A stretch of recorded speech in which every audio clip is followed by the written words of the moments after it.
Welcome to the Fatherhood Fitness Podcast. I'm your host, Anthony Pluff. Each week, we will cover various topics that dads struggle with in their fitness journey.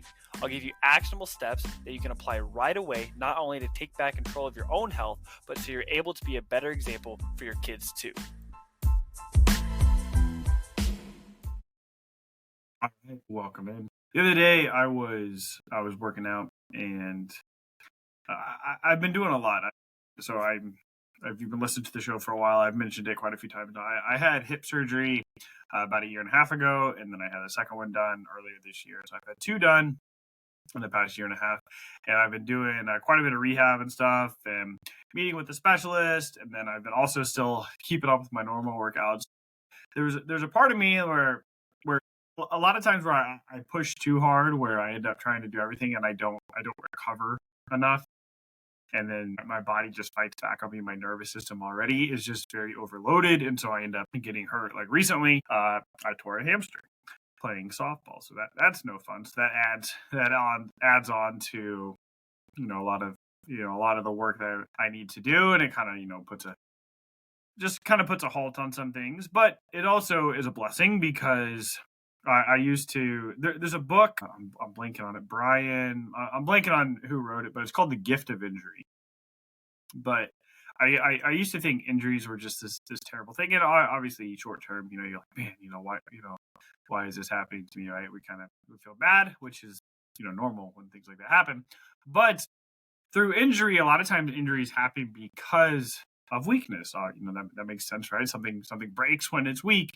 And through injury, we can learn, to improve ourselves so we can prevent it, moving forward. And a lot of times it could be a real blessing, right? These small tweaks, these small pains and things like this can, when they happen, if we listen to them and if we discover why it happened, then we can make the improvements necessary so it doesn't happen again. But a lot of times what happens is, we pull a hamstring and then we end up going back and doing the same exact thing and then pulling the hamstring again. And you got to break that cycle. You got to figure out why it happened. But through this process, I was thinking a lot of, the clients I've worked with over the years. And so I've been coaching for about a decade now. And through that time, I believe I've only had one client has ever worked out too much where it's probably a good idea if he took a day off. The majority of clients, that's not the issue, right? For the average dad, for the average person,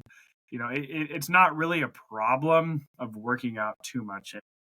In the personal training world, we're really big on, you want to rest, you want to recover 100%, right? We want to rest, we want to recover. I'm not talking about sleep. Sleep is for me, it's kind of separate because yes, we need to make sure we're getting enough sleep. But when it comes to working out, when it comes to doing strength training, when it comes to doing cardio, the average person needs to be doing more, not less. And so, like I said, I've only had one client ever, and it was actually my very first client. And so he was a college professor.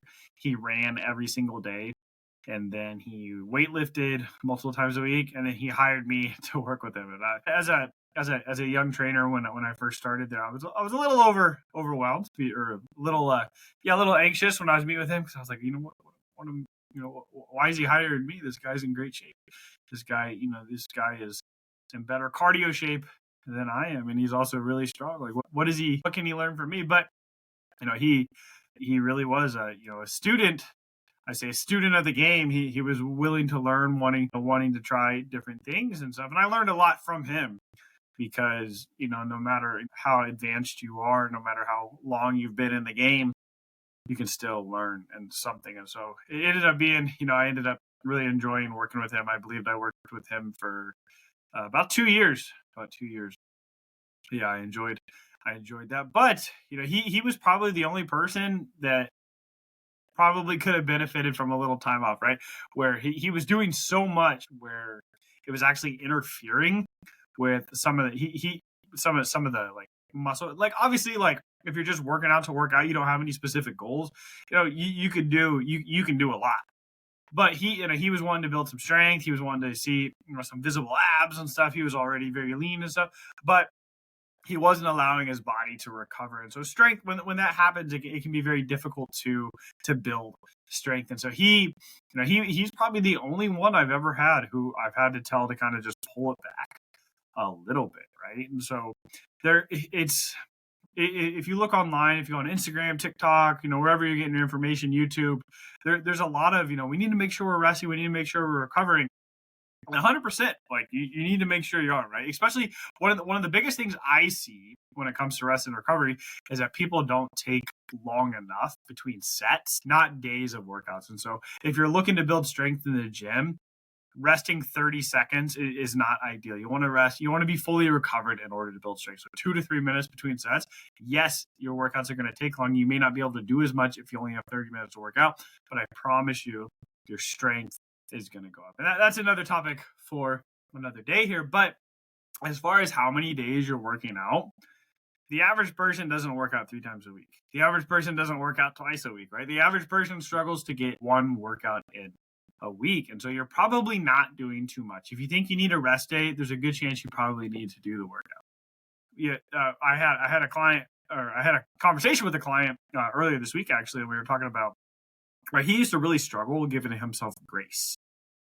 And now he's at the point where he might be giving himself too much grace. And so on those days where he's really tired, he doesn't feel like doing it, he's like, oh, I had a long day today. I'm just going to end up going to bed and stuff. And that's fine. That's completely fine. If you're exhausted, if you've got a lot going on, absolutely make sure you're prioritizing sleep. Make sure, you have enough energy, to be the best for your family. But if you do this every day, you're going to notice your energy is not improving. You're not feeling better. It's not because you need more sleep. It's not because you need more more rest. It's because you need to work out. You need to take care of yourself. You need to prioritize yourself. When you start working out, yes, you're gonna be tired. Initially, it's something new. You're putting more tax on your body there, but eventually that's going to lead to more energy. You're gonna feel better. You're gonna perform better day to day. And so I think of it as like a continuum here. On one end, we have grace. On one end, we have grit, right? Some people are so far on one end of the grit where they just push through everything. But that's not the majority of people, right? The other side is, grace, right? And a lot of times, we as dads can struggle with this, but sometimes we're not hard enough on ourselves, right? When we had a long day, you're always going to have long days. There's not going to be many days in your life where you're like, what, today was perfect. That was nice and slow. That was relaxed. And so we need to be able to kind of recognize that. And instead of being so far on the grace side, we're somewhere in the middle, right? We're not just pushing through everything. We're not just using willpower all the time, but we're also not just, for lack of a better term, making excuses all the time about why it can't happen, right? We need to be somewhere in the middle. Recognize that, hey, I am tired today. I didn't get, as good a sleep as I wanted to last night. It was a pretty taxing day today, but I had my workout scheduled. I'm going to keep the promises I make to myself. And so balancing grace and grit is so important, because once you can master this, you're going to be able to keep those promises you make to yourself. And when you start doing that, your confidence is going to improve. And all of a sudden you're going to be like, man, I just got 3 workouts in this week. I got 3 workouts in the next week. I've gotten 12 workouts in this month, and I'm really starting to see some changes. My energy is improving and my sleep is improving too. And you're going to start feeling a lot better, right? But if you go so far one way on just giving yourself so much grace and you're finding reasons not to work out, you're always going to find them, right? If you're looking for them, you're going to find them. If you go so far on the other end where you're just pushing through everything, you're tired all the time, you're going to beat your body down, and then you're going to end up having to take some time off, which is, I've struggled with that. That's why, I've pushed through some injuries and ended up making it worse. And so I got to head somewhere towards the middle. I don't want to skew all the way to the other side. We don't want to go for that all or nothing mentality. We want to be somewhere in the middle, right? We need to recognize, am I truly worn out right now? Am I truly tired? Am I truly exhausted right now? Am I just a little bit fatigued? And if you're just a little bit fatigued, then you can probably do a workout, right? If you're dead tired, you can barely keep your eyes open watching the movie with your kids in the evening, then yes, pushing through a workout like that is probably not going to be the best, especially long term if you do that. But you gotta find that balance, right? If you're somebody right now who is always looking for reasons why you shouldn't do the workout or why it's okay to take a rest, then you probably need to push through it, right? Like I said, the majority of people, you don't need to work out less. You probably need to work out more. That concludes this episode of the Fatherhood Fitness Podcast. Thank you for those of you who took time out of your busy schedules to listen. If you have any questions or comments or an idea for a topic for a future episode, please feel free to reach out, and I'd love to hear from you.